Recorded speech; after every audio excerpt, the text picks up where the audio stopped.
이제 수능이 한 달도 안 남았습니다. 이렇게 열심히 공부들 하고 있겠죠.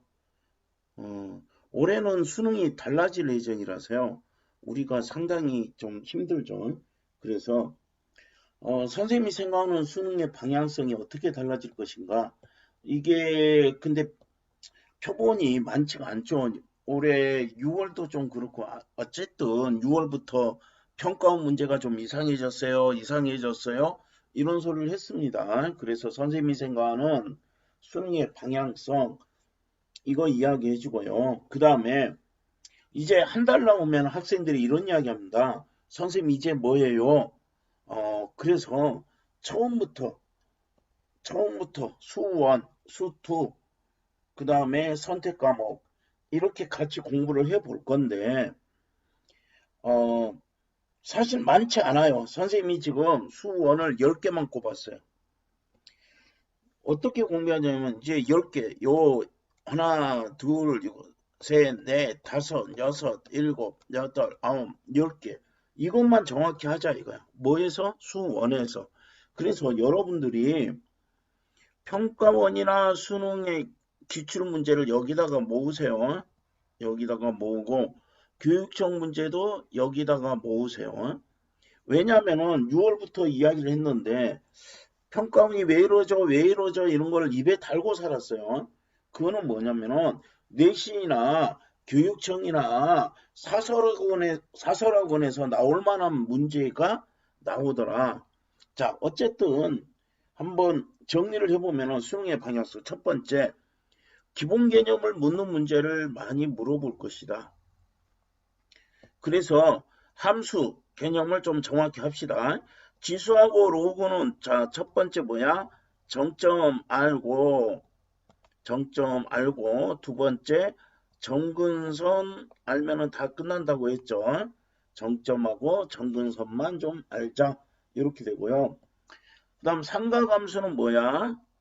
최대 최소하고 두 번째 주기만 알면 된다고 했죠.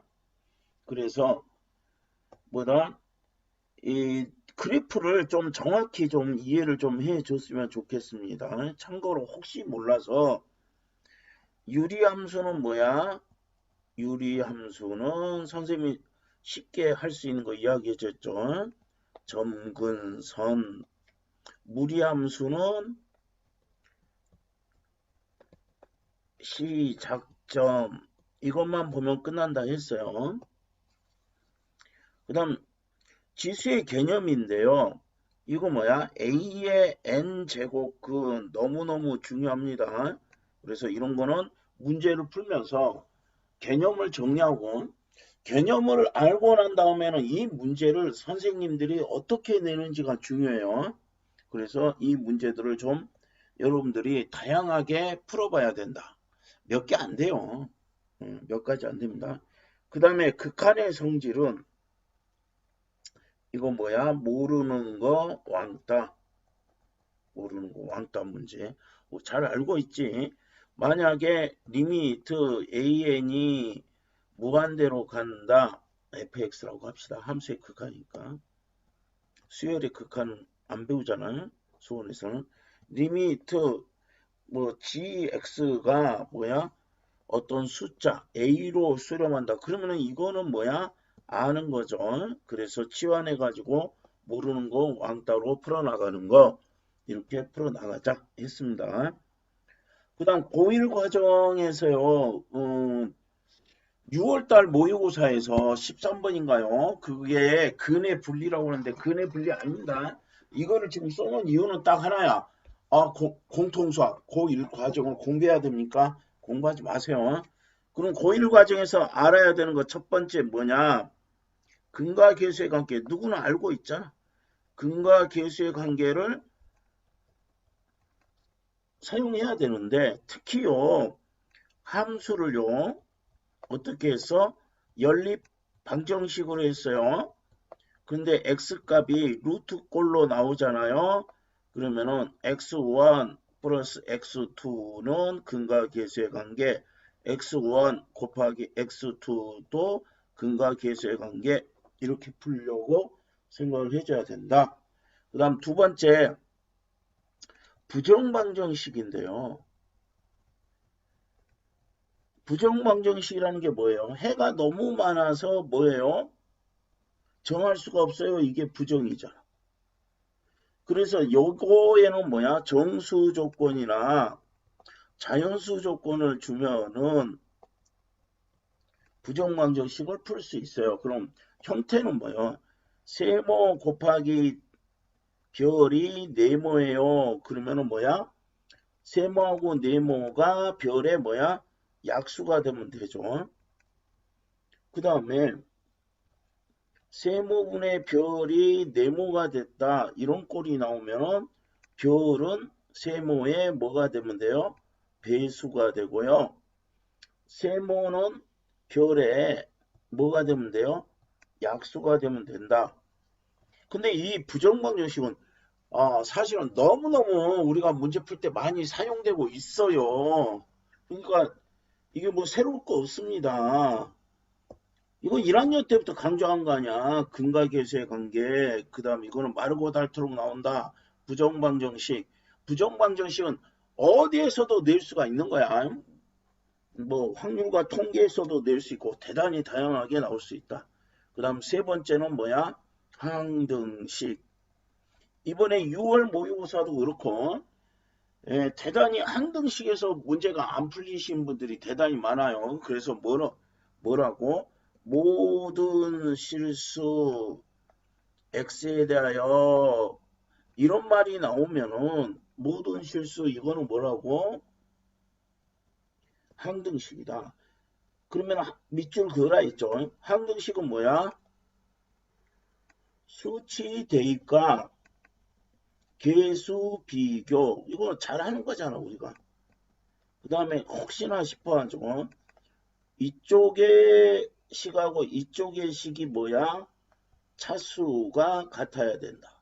차수가 같아야 된다 해서 차수 비교도 있어요.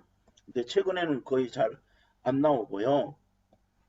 그 다음에 우리가 내신형 문제를 가지고 덜 풀어본 거. 그래서 혹시나 이게 나올까 봐서 뭐냐?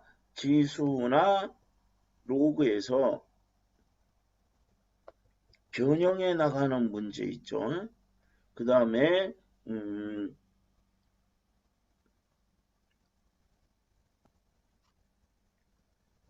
지수 방정식 또는 지수 로그 같이 해가지고 부등식.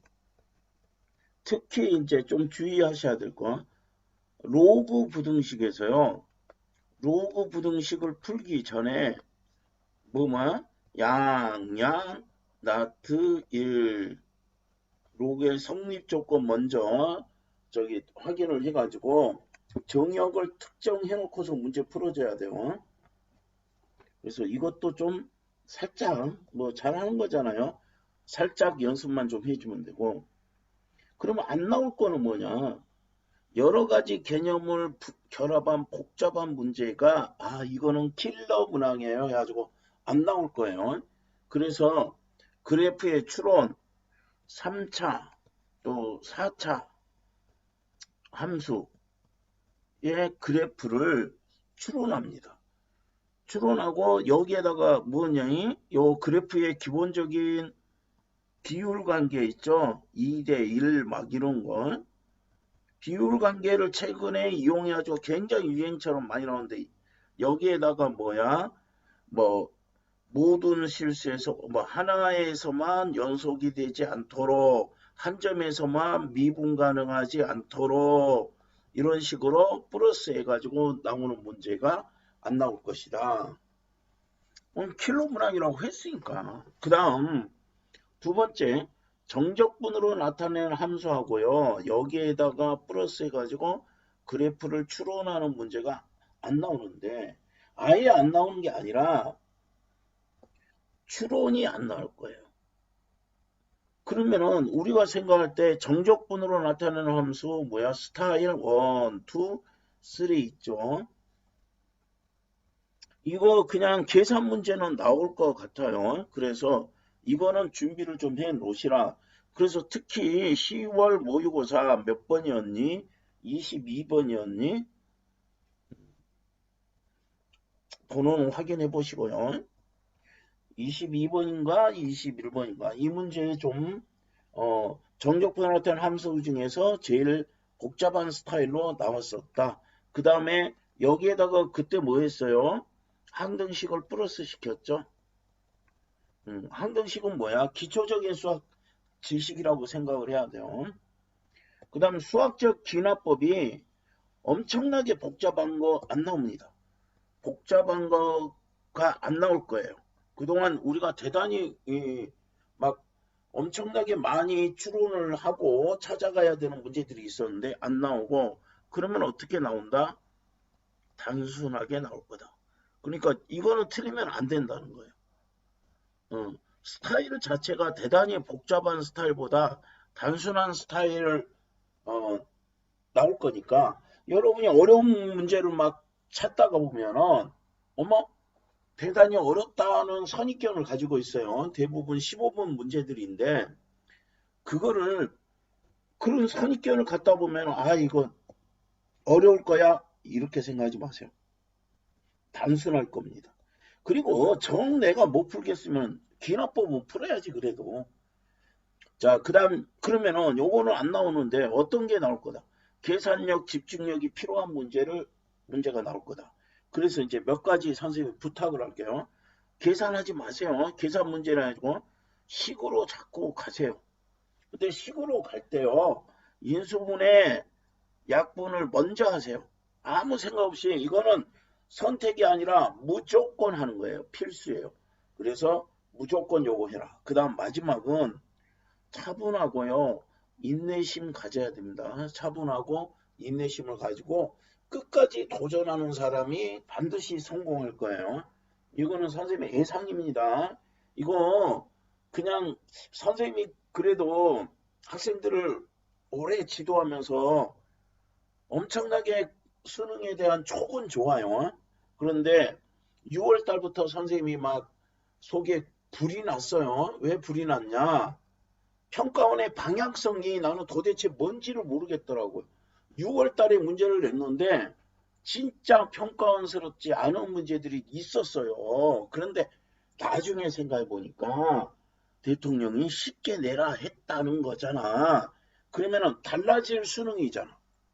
이런 때는요, 여러분들이 빨리 이 수능에 맞춰가지고 대비를 해주면은 다른 때보다 훨씬 우리가 유리하게 또 편하게 문제를 풀어나갈 수 있다. 그래서 자꾸 아우 달라졌대 불안해하지도 말고 또 불만 삼지도 말고 내가 여기에 빨리 적응을 해가지고 문제를 풀어보자. 그래서 선생님이 수원부터 이제 정리를 마지막으로 해줄 거예요. 이제 30일 남았잖아.